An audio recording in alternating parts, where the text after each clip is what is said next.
Axşamın xeyir, ey ömrümün bəzəyi, gözümün nuru, qəlbimin tək istəyi. Seninle gülür her günüm, her anım.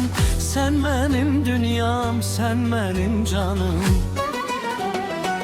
Hoş arzularım göylere dayansın.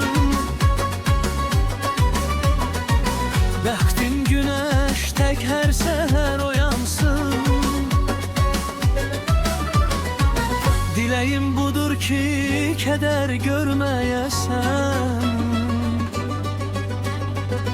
Hayatta heç vaxt qəm eyləməyəsən. Hər addımın uğur, hər sözün bal olsun. Qoy Tanrım səni hər bəladan qorusun. Gülüşün heç vaxt üzündən solmasın. Sənin tək təmiz bir ürək olmalasın. Gecen xeyrə qalsın, yuxun şirin olsun. Həyat yolun çiçəkli, nurla dolsun.